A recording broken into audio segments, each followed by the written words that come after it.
I wish you a Merry Christmas and a Happy New Year, and I want to thank you as well for reaching out to me. And we'll get to your favorite teams in a moment. But first, let me take care of your podcast if I can. And I'll give you a nice intro, I hope, that is satisfactory for you and get some people to listen, to download and listen. And we'll come down. I'm going to count it in professionally, just the same way I would here on our radio station, assuming, of course, that I do things professionally there. In 3, 2. Hi, everybody. This is Bob Sosi, the voice of the New England Patriots on the Patriots Radio Network and Sirius XM NFL Radio. And I'm inviting you to listen to Facebook Live 30 minutes with CDP on Friday nights at 9 o'clock. That's CDP. Hey, good morning, guys. How you doing? Anyways, I hope you guys enjoy 9:30. I have a special guest, John Murphy, the longtime radio play-by-play voice of the Buffalo Bills since 2004. I'm just waiting for John to come on. Hopefully he'll be on in the next minute or two. We're going to talk about his career with the Buffalo Bills and the 2020 Buffalo Bills. So anyways, guys, I hope you like my new graphics on here. I upgraded with some StreamYard. So anyway, this is my first early morning show. So bear with me, and hopefully John will be with us shortly. So anyways, guys, like I said, glad you guys could come on 30 Minutes Live with CDP. And like I said, I'm just waiting for my guest, John Murphy, the longtime voice of the Buffalo Bills on radio, to come on. Like I said, John's been with the Buffalo Bills. His first stint was 1984 to 1989 as a color analyst with Van Miller, the late Van Miller. And then his second stint and current stint started back in 1994. He rejoined the Bills broadcast team in 1994 again as a color analyst with Van Miller, the late Van Miller. And, oh, there he is. 1 second. Good morning, John. How you doing? I'm doing well. Thank you. Good. Can you hear me okay? Yes. Can you hear me and see me and everything? Yes. So thank Great. you. Thank you so much for coming on. Sure. How are you doing? Okay? Yeah, doing okay. Yeah. Good. Yeah, like I said, I really appreciate you coming on. So, like I said, I was just gonna try to ask you some questions about your career and what your take was on the 2020 Buffalo Bills, who had a outstanding year this year. Okay. So, I'll go with the first question. I'm all ready to go. Can you tell us a little bit about yourself, John? Yeah. I grew up here in Western New York and went to college at. I grew up as a Bills fan, Sabres fan. You know, typical Western New Yorker.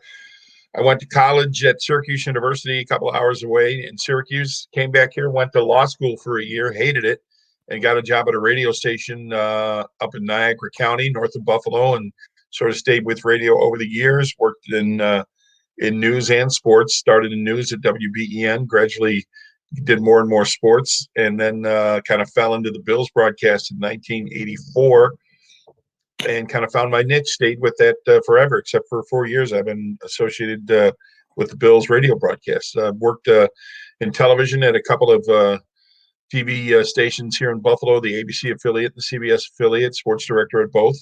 That ended about 4 or 5 years ago. And since then, I've worked for the Bills for a while and now pretty much freelance. Did Bills football this past year, did my own podcast, did a couple of other things. I work now as a brand ambassador part-time for Sullivan's Brewing Company in Ireland. And that's been fun. So, yeah, it's been good. I've been lucky. Yes, like I said, your first stint with the Bills was, I believe, 84 to 89, and then the Bills lost the broadcast rights there for a few years, and then you rejoined with Van Miller in 94, I believe. Yes. 4 years where the place where I worked, WBEN Radio in Buffalo, lost the broadcast rights, and they went on to another station for 4 years. Coincidentally, or maybe not, those were the 4 Super Bowl years, 90, 91, 92, and 93. So I did not get a chance to be part of those years, really good years for the Bills. But for 6 years before that, and since then, since 94, I've been around the Buffalo Bills. Well, I predict in the next year or two, you will be calling your first Super Bowl. And I think your team is very, very close. Yeah, I mean, they certainly had a good year, 13 wins. couple of wins in the playoffs, games short of the Super Bowl. They've got some work to do. They have some holes to fill and some issues to address, but I do think they're pointed in the right direction and headed to a Super Bowl sometime in hopefully the near future. The one thing I would say they need to get off their back or off their back next year is to get that first playoff road win since I believe January 17th, 1993 in the AFC Championship game against Miami. Yeah, I mean, they didn't have any playoff wins for a while. They went 17 years without a playoff game, and just got back in the playoffs for the first time a couple of years ago in 2017. And so there's a lot of milestones like that. They had a home playoff game this past year for the first time since, I believe, 95, won that home playoff game. I guess the first home playoff win it was since 95. So, yeah, they're kind of knocking down all those roadblocks that have been in their way. It'd be good to win one on the road. I'm sure they'd like to have the first two at home again. That means you've had a good regular season. That means you benefit from having a home crowd. So that's the way to do it. I mean, if you can do it, if you can have all three games leading up to the Super Bowl at home, that's obviously the way to do it. Well, I'm an Eagles fan, so don't boo me, but I have a soft spot for Buffalo. Well, that's good. Yeah, the Eagles are interesting. Made some interesting moves this offseason. But, yeah, the Bills, I noticed this past year, the Bills have a lot of people feeling good about them. And I think it's because they were so bad for so long that people, I don't know if it's sympathy or what, but people feel like they're a fun team to root for, and because it's all brand new. And Bills fans are kind of new to this too. So I think they're kind of a popular choice. Well, and your head coach is their former assistant coach, Sean McDermott, from 99 to 2010 under Andy Reid. Yeah, he's awfully good. He learned a lot from Andy Reid, and I'm sure he learned a little bit this past a month ago in the loss to the Chiefs in the AFC Championship game. But Sean is one of the most organized, disciplined people I've ever come across. I think he's especially this past year in a season that was defined by COVID and the way teams respond to COVID. Sean, I think, had the perfect formula for the Bills. He respected the players and allowed them to do their thing, but he also, I think, demanded and commanded them to respect the virus, and to take precautions, and things were set up in a pretty in a pretty disciplined way out there at one of those drives. So I think a lot of that I credit to Sean McDermott and his disciplined nature. I think he was the perfect coach for this past year. I was going to say, before I get on my next question, how much do you think not having a preseason hurt the Bills and other NFL teams this year due to the COVID? Yeah, it's a good question. I don't know. I mean, I think the Bills got better as the season went along, and that's what you want every season, regardless of whether you have preseason football. I think defensively, the Bills, they had some new faces up front on the defensive line, and they did not get a chance to work things out in preseason. And I think that showed in the early going. It was maybe mid-season by the time the defensive line came around and was playing well. And they just didn't have any cohesion and they had a lot of guys back at the linebacker spot and in the defensive backfield. But on the defensive line in particular, I thought they lacked cohesion and they didn't really know where the other guy was going to be. And that I attribute it to the lack of preseason. Offensively, they came out flying really from the start. I think they were ready to go offensively, again, with the familiar cast of characters this past year. I think Buffalo's, and I go back to the point I made a minute ago, Sean McDermott's discipline and his ability to get players to follow along with what they needed to do to stay healthy, to avoid COVID. I think that accounted for some of the good start the Bills had too to the season. They won a couple in a row before they finally lost to Tennessee. When they win 4 in a row, 4-0. So they got off to a good start. And I think some of that was due to the fact that they were a group that had played together for a couple of years. They were a group that was well led by Sean McDermott, and a group that took the virus seriously and know that they had to rein themselves in and pay attention to contact with people outside the building. I think they did all of that well, and because of that, I think they started the season well. So I do think not having a preseason was a bit of a factor, especially, as I said, on the defensive line where there were so many new faces. But I think there were other teams that missed it worse than the Bills did. Okay. I'm going to get on to my next question. When did you decide to get into broadcasting media? When you're like in school or high school, or? Yeah, I mean, I guess in high school I dabbled with broadcasting a little bit. I went to Syracuse University and majored in broadcast journalism, so I think that was the point where I thought this could be a a career path for me. I guess even prior to high school, I've always been interested in media, and kind of the behind the scenes work that goes into broadcasting. And the way to do that was to major in a media department at a very good school like Syracuse and see what goes on. And I went to, as I've said earlier, I think I went to law school for a year. That was another thing I was interested. Really didn't like that, and I missed the behind the scenes atmosphere of broadcasting. And so I guess it was sometime around high school when I became interested in it. I didn't, there wasn't a moment where I sat down at a table and said, "Here's what I'm going to do." And I certainly wouldn't have sat down and said, "I'm going to be the radio play-by-play voice of the Bills." But I think there was more of a feeling like that came around me, and as a young man, a teenager, like, "Hey, this is pretty fun stuff. This is something you'd like to do. You ought to look into this." I did, and got lucky. Yeah, I'm kind of a start late rookie. I got a couple years ago. I got a little taste of broadcasting with a local basketball team here. They threw me on as a camera operator, which I'd never done before. And the producer actually told me I did a good job, and they actually paid me. And they basically told me, if you're interested in getting into broadcasting, go volunteer with Rogers TV, which is a major company here in Canada and Toronto. So I've been doing that. It's been put on hold with the COVID. And then the last 10 months, I started my own podcast on here. And I've been just trying to interview people and gain as much experience as possible. That's great. That's great. That's a good path to be on. Did you tell me you had Bob Sochi on the podcast here, the voice of the Patriots? Yeah. Yes, I did on February 5th. I actually kept him longer than a half an hour though. I could have talked to Bob for 2 hours. He's amazing. He's one of my favorite people. There's only it's a fairly exclusive group. There's only 32 people like me who do play-by-play in the NFL, but of that group, Bob Sochi is one of my favorites. He's just so he's with obviously the Patriots, who have had an incredible string of success over decades now, a little bit more than a decade. And if there were ever anybody who had reason, I guess, to be smug or self-confident or full of himself, it might be Bob Sochi. But he is anything but. He is one of the most down-to-earth, great people in this business, or any business, that I've ever come across. I love Bob Sochi.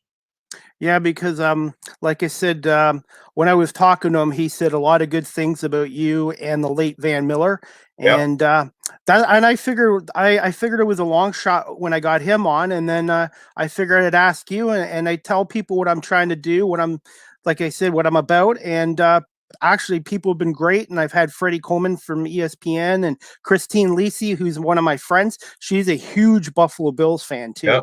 Yep. She's I think the St. Bonaventure graduate, right? She used to work here a little bit in Buffalo, and I know she's still there at ESPN Radio. I haven't seen her or talked to her in years, but I know she's still there. She's a good person. Yeah, so I've been trying to pick the brains of everybody and listen and learn from everybody. And like I said, I know I'm one of the old guys, but I'm really want to make a go out of this. Yeah, well, you're heading in the right direction, right? To network out and let people know of your interest, and I think that's the way to do it. To let people know that you're available. You have to make yourself available, which I'm sure you discovered, and that's even more difficult now in the COVID era to do that. But yeah, you're definitely doing all the right things, headed in the right direction. No question about that. Okay. Well, thank you. The next question I'm going to ask you is: did you have a mentor in university or when you're first starting out in the field? Let me think for a minute. Not so much in school at Syracuse. I was in a broadcast school. There were, everybody wanted to be a broadcaster. Everybody wanted to be a sportscaster, or a newscaster, or a news reporter, or a news director. I did not have a mentor that I can recall. When I first started out, and it wasn't really when I first started out, but a couple of years into it, I got a job at WBEN Radio and worked there for a couple of years. And because of the illness of a guy, Stan Barron, who was a color man on the Bills radio broadcast, he got sick in August of 1984 and could not do the games. And I had done some pregame work for a couple of years at BEN. So they threw me into Stan's role. And all of a sudden I found myself working alongside the aforementioned Van Miller, the Hall of Fame play-by-play voice of the Bills in 1984. And we worked together for about 16 years. And I guess he was a mentor and sort of a role model for me. Very rarely did I ask Van questions like, how did you do that? Or what are you doing? More often it was observation, seeing how he handled situations, seeing his natural, genuine enthusiasm going into games and during the course of games. I think it sort of rubbed off on me. It wasn't anything that he wrote down and said, do this, do this, do this. It was, if you're paying attention, which I think I was, you saw how he handled situations and how he handled the broadcast and what he thought was important, and you just sort of picked up on it. So more than anybody, he would be the most important mentor or role model that I've ever had. And he became a good friend too. He just passed away, maybe 4 or 5 years ago, but he became a good friend and certainly a mentor and a guy that I would model my career after. He just handled everything very well. I was lucky enough. I met him at the Bills field house in 2004, and I got a picture with him. And he actually signed this card for me too, to Chris from Van Miller. And Excellent. out of all the sports memorabilia, I have this and Ernie Harwell, the late announcer of the Tigers, two of my favorite autographs, which I'll never get rid of. I never met Ernie Harwell, but he was far and away my favorite baseball broadcaster. I saw a thing the other day, I guess, on Twitter, and it said, who's your favorite baseball broadcaster all time? And I looked briefly at the responses, and most of them, most people mentioned that Vin Scully, the former voice of the Dodgers, was the guy, and that's a good choice too. He's a great broadcaster and a wonderful man. But I've never met Ernie Harwell, but I could pick him up here in Western New York. You could pick up, was it WJR in Detroit, and listen to Tiger baseball. Yep. From the corner of Michigan and Trumbull with Ernie Harwell in that group. I love Tiger baseball on the radio. I would listen a lot at night. I would work at night and drive home and easily pick up WJR and pick up Ernie Harwell. And he did a thing. I never met him, so I guess I was copying him. But he used to do a thing about I read stories about how everybody in Michigan listened to Tiger baseball.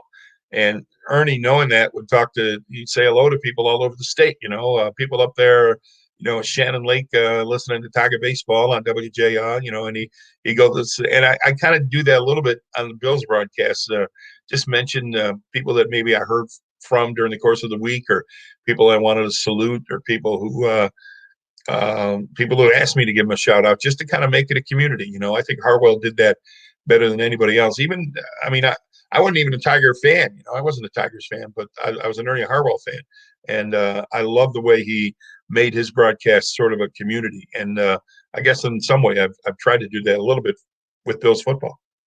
I was going to say I'm a huge Tigers fan, and like I said, Ernie Harwell, Paul Carey.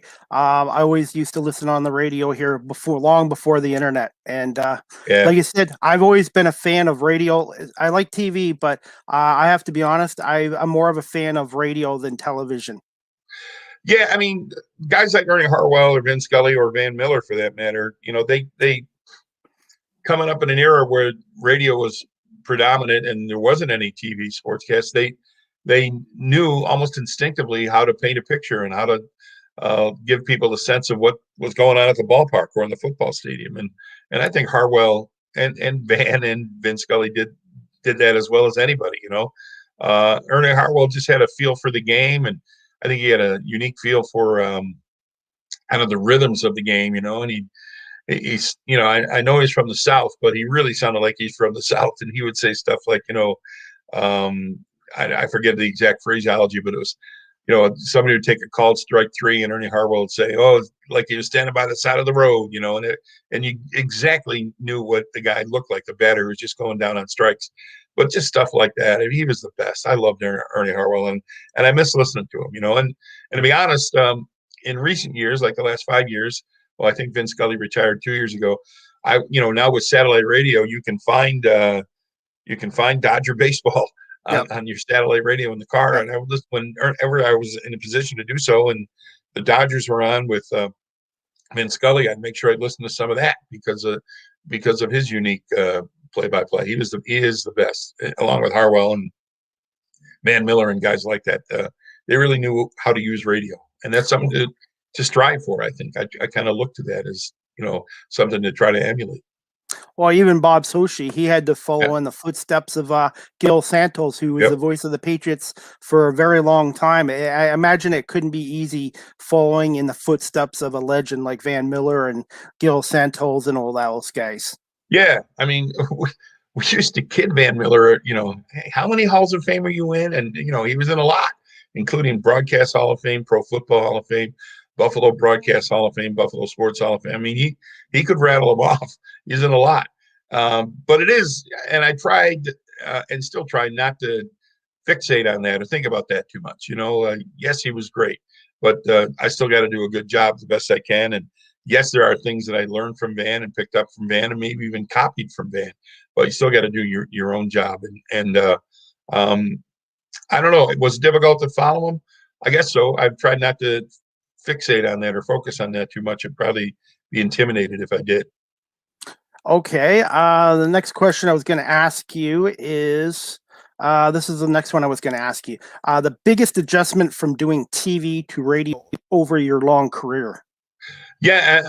Well, I mean, I kind of bounced back and forth, right? Radio 1st, and then did about 17, almost 20 years of television sports. And then now I'm mostly back at radio. I do some work at the ABC affiliate here in Buffalo on Mondays and Fridays for Bills during Bills season. But, I mean, I'm still learning. I guess the biggest thing and the biggest adjustment I initially had to make going from radio to TV was to deal with the time constraints, and recognizing that you may have 2.5, 3.5 minutes to do a sportscast. You don't have 2 hours to talk about what you want to talk about. You got to do it and do it quick and get through it and get to the next thing. So that was an adjustment. The other thing, and it took me a while to appreciate this, I guess, in TV, it's a much more collaborative effort by a number of people than radio is. Radio, you can do like you're doing now. You flick a switch and you got your show. You can you can kind of do that on radio. I mean, we have a 2-person production crew for the Bills games, but it's a very small crew.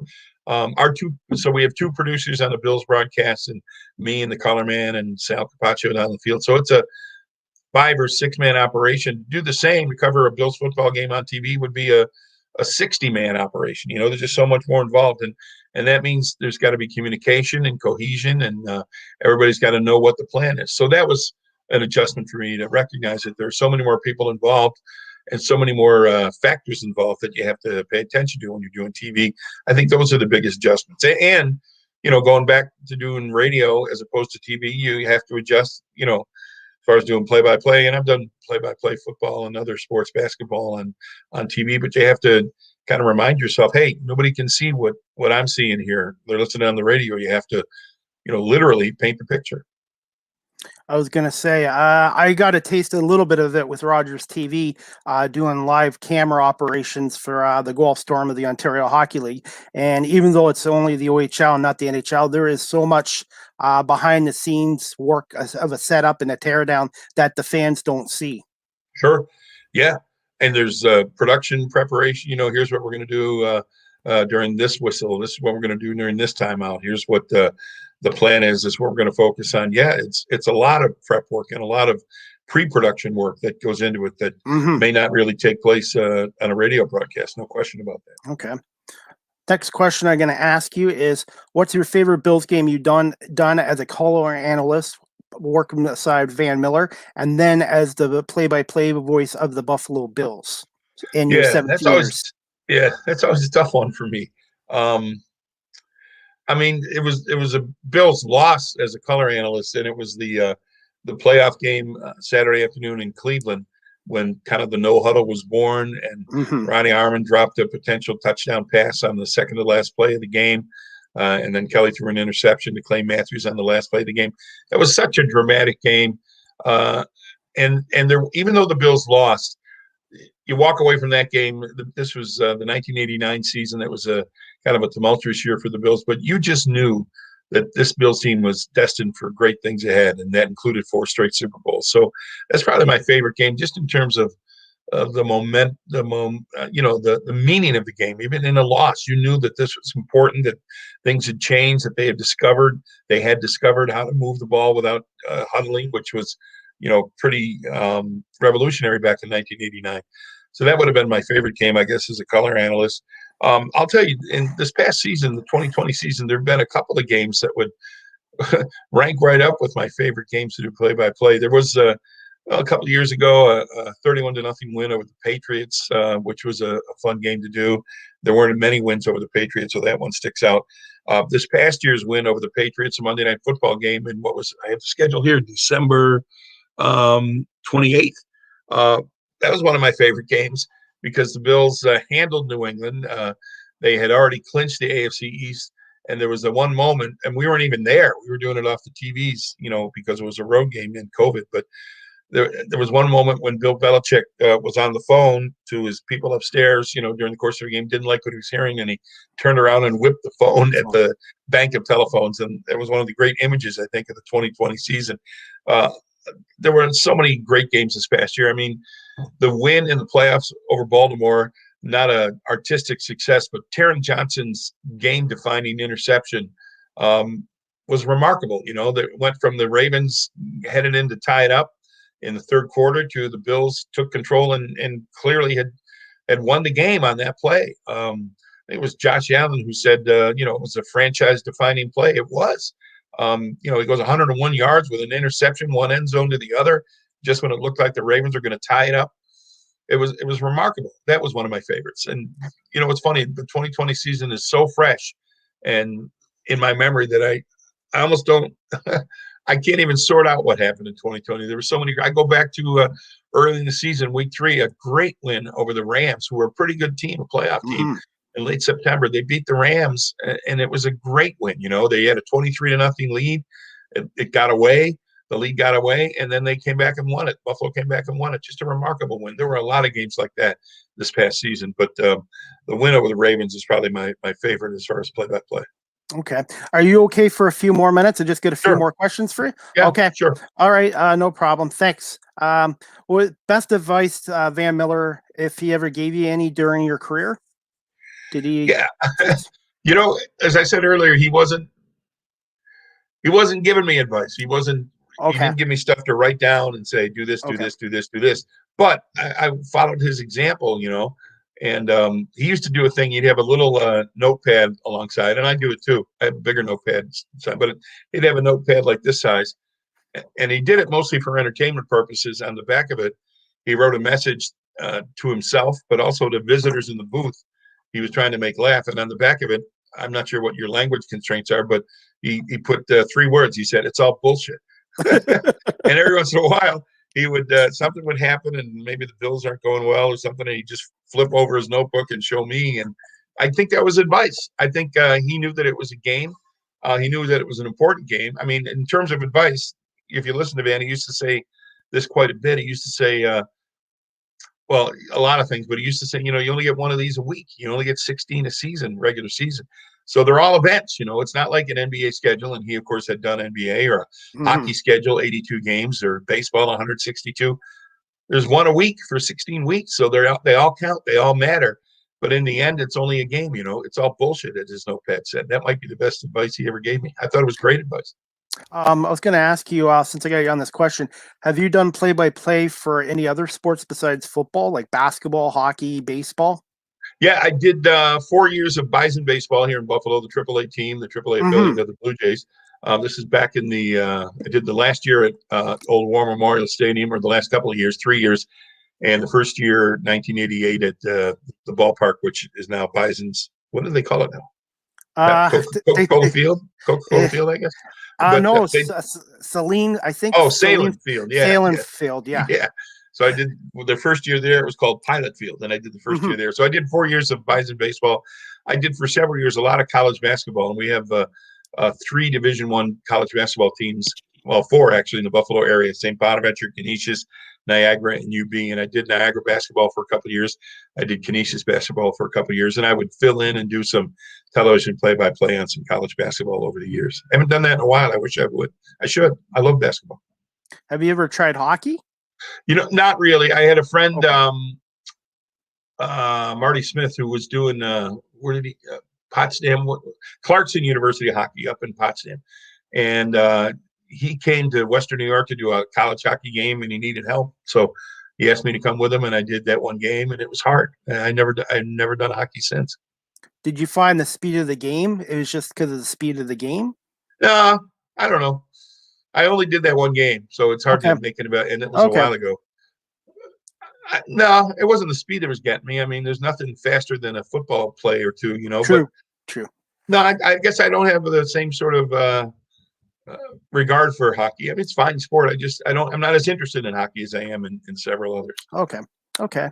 Um, Favorite athlete or athletes you've interviewed over the years? Like I said, John, you could probably write a book about your Probably career in should. broadcasting. Yeah, I would. I would definitely buy it. Okay, there's one. Yeah, Um, definitely. yeah, I mean, there've been a lot of guys, and most guys are really good. And I'm thinking of Buffalo Bills now. I mean, I always was a fan of Henry Jones, who was a former first round pick of the Bills and a safety who came in here and played excellent on the Super Bowl teams. He was a first round pick in like 90 or 91. I really liked Henry Jones. I've had a chance since his career as a player to work with Steve Tasker over the years. A great, he's a friend. I mean, he's a great guy, and he was a great player, a special teamer. I can say the same about Mark Kelso, who was my broadcast partner on Bills football for several years. I love Mark Kelso like a brother. There's just a lot of people like that. It's hard for me to identify one. I've become in recent years a big fan, even a bigger fan of Thurman Thomas as a guy. He's a Pro Football Hall of Famer. He's always a great player, but he's just a pretty good guy. And he lives here now year round, and I see him once in a while, and I really like Thurman Thomas. Same for Jim Kelly, who I probably know better now than I did when he was a player. In the midst of his Hall of Fame career. So there are very many good guys. And here's the thing: it's easier, and I won't do it, but it's easier for me to identify the guys that I did not like or would prefer not to hang around with than it Okay. is to. And I'm not going to do it. But No. but there's just so many good people, and, Yeah. and even doing the years of Bison baseball, some great guys. Bill Long, who was a pitcher in the White Sox organization, and several other guys. And I have many friends in college basketball. I'm friends with guys who were coaching when I was doing college basketball. I talked to one of them yesterday. I remain friends with them. I talked to two of them yesterday, actually. So yeah, everywhere you go, you kind of run into good people. Speaking of Steve Tasker, I've met him. He signed an autograph for me, but I also saw his son Luke Tasker's first ever CFL game. And I'll tell you this, Luke Tasker, if he comes back and plays for Hamilton, he is such a very good player. I still would like to see him get a shot at the NFL. Yeah, I mean the clock's ticking on him, and I'm Mm-hmm. not sure what I know the CFL did not play this past year, right? No, So no, yeah, and I'm they're not sure what his plans were for 2020 if he was going to come back and play or not. He was a free agent, so I think they sort of settled his plans for 2020 because they didn't have a season. Um, he's a great kid. And to call him a kid, he's a young man. Obviously, yes, yeah, he's got at least one, maybe two kids now, and yeah. lives here right down the road in East Aurora from where I am in Orchard Park. Lives here year round. I regret not having. I saw him play at Cornell in his college career, but I never saw him play in the CFL. And we always talked about, me and Steve and our producer Jay Harris talked about, we got to go to a game. We got to go to a game. We never did. And then of course last year we didn't have a chance to. Steve went No, to a lot of games, but the rest of us yeah. never made it there. Yeah, his first game in the CFL was actually at the University of Guelph because the Tiger Cat Stadium was being demolished. So Steve Tasker's first game, or Luke's first game, was at the University of Guelph, and he was there. And like I said, I was impressed with him, and he's a very intelligent player, and he runs his routes well. And I really think he should have gotten more of a chance in the NFL. I think the San Diego Chargers, Yes. before they moved, they gave him a shot, and they cut him. But I really like him. He's a smart player. Yeah, I mean that was kind of the trademark of his father's career too. No one. Luke Tasker is not going to win any 40-yard dash competitions or out jump people, but he thinks the game very well. I know that. I've seen him on TV. I know he thinks the game. He'll take chances with his body, and I hope we get a chance to play again, whether it's CFL or NFL. I'd like to. I don't know how old he is. Is he 30? He's my son Jack's age. He's probably going to be 30 this year. So Hard to believe. Hard to believe. yeah. So, I just got two more questions for you, but like I said, hopefully the CFL, hopefully it will start up because I missed the CFL. I love the CFL, the NFL, college football. I just love the differences of all the games, and I tell people don't compare them to the NFL. It's just enjoy the games. Yeah. Yeah, it's a different game, and there Yeah. are pluses and minuses. I'm not an expert on Mhm. CFL, but they do things that people in the NFL don't try, and I Yeah. appreciate that. Officiating, I think, for example, I think I'm not saying one is better than the other, but I Mhm. like the fact that the Canadian Football League will experiment with officiating and in some cases the use of replay more than the NFL will. Yeah, it's a different game with different. It has different needs required by its players, so you can't Yeah. say, well, that's not as good as the NFL. Well, maybe it is, maybe it isn't, but Yeah. they're playing a different game. Yeah. I'm a huge Argonauts fan, so I'm hoping there is a 2021 season. The only problem is there's so many sports teams in Charlotte. The Argos kind of get lost in that market, unfortunately. So, okay, I just got a couple more questions, and I'll let you go, John. I appreciate you coming on again. The other question I was going to ask you, what was it like working over the years alongside Alex Van Pelt, Mark Kelso, Eric Wood, I guess currently, and then Steve Tasker for the 2020 season? Yeah, it was great. I mean, I consider each one of those four a friend of mine. Alex was great. He did 2 years with us when he just stepped off the field, 2 years with me. So it was '04 and '05. He was great. And Alex had the ability, and I can see why he's a coach now, but as a quarterback, as a former quarterback, when he joined us, he had the ability to instantly process what he was seeing on the field. Like he instantly knew what the defense was, where to attack it, and he would verbalize that. And he was fun. He was a lot of fun to work with, and I miss Alex and think about him a great deal. I think he's eventually going to be a head coach in the NFL because he's such an offensive savant. He really is. Mark Kelso, we worked for 15 or more years. Great. Again, on the other side of the ball, defense. Playing. He came up as a safety. He has the ability to instantly diagnose what he's seeing, from an offense and strengths and weaknesses and what should be used, what should be done to attack that offense. And Kelso had an enormous understanding of the game and sort of Kelso. A couple of years we had Rex Ryan as the Bills coach, and whatever else you might want to think about Rex Ryan, he was a defensive savant. He was a guru. He knew defense. He loved defense. Probably to the detriment of his team as a head coach. He focused on defense, but we would have a regular Friday morning meetings on game weeks.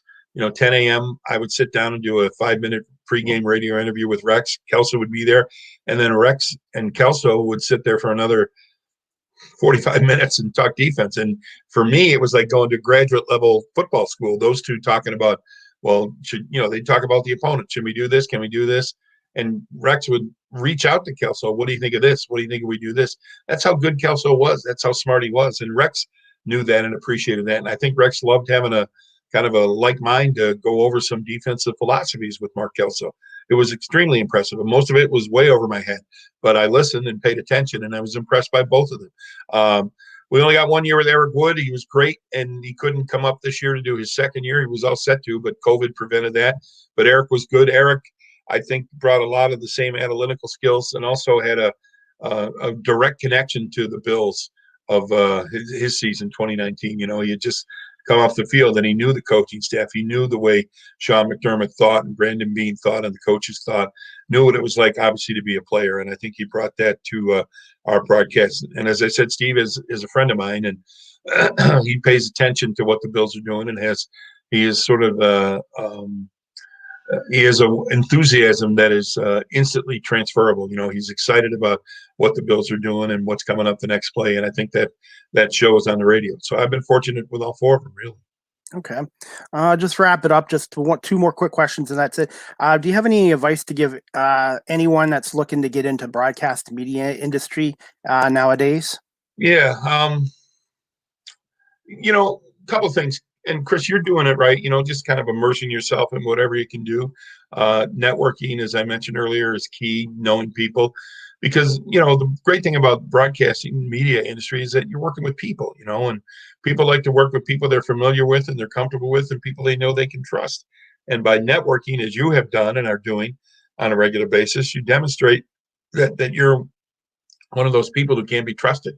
The other thing I guess I would, the industry changes dramatically, and it's different now than it was when I broke in. And so you have to be flexible, I think, and if someone tells you, well, we didn't have an opening for a sportscaster, but you want to come and do the news, yeah, I'll do that. Just get in the door and be flexible and adapt and learn whatever you're being asked to do. Or, we don't have an opening in news, but can you do a sportscast? Yeah, I'll do that. Be that kind of person, flexible person who's eager and willing to learn different things and take chances and expose yourself to different things in broadcasting. I think that would be a key. And like I said, once this COVID situation gets better, I will hopefully get back with Rogers TV, and they actually have play-by-play training, and I'm going to just do it as much as I can with them as much as I can with them. That's great. Good luck to you, Chris. I think you're on the right track. Good luck to you. Thank you. And last question, I promise, and that's it. Last question. Overall thoughts of the 2020 Buffalo Bills, and do you see any similarities between Josh Allen and Jim Kelly? Let me handle the second part first. I think because there was such a long span between the great eras of Bills football, the 1990 era and the current era, which looks like it's trending to be great. People naturally compare Kelly and Josh. And, I kind of refrain from that. I mean, Josh is really, really good. And Josh, the one thing they have in common is toughness, mental and physical toughness. Kelly was, linebacker tough, recruited to be a linebacker, played tough, would take hits. And Josh does that too. And they're both mentally tough too. They both rebound from setbacks and learn from their mistakes. That's a key part of Josh's game, how he's improved every single year, just learning from what he did wrong. He'll be better. I have no doubt he'll be better next year than he was in 2020 because he learns from his mistakes and fixes his problems. And they have that in common. But the game is so different now from Josh's no huddle. The Bills were a lot of 3 and 4 wide receivers. That was revolutionary when Kelly and the Bills introduced that in the 90s. They were the first to do that. And the game is different now. Defenses are much faster and much more athletic now than they were in the early 90s. So it's difficult to compare across 2 eras like that. And it is really 2 different eras of NFL football. And the first part of the question now, I lost it. It was about the 2020 Bills or. Yes. Overall thoughts of the 2020 Bills. I think it was a great season, and I think it sets them up for even a better season in 2021. Now that they have some holes to fill, some issues to fix. I think they need a better pass rush.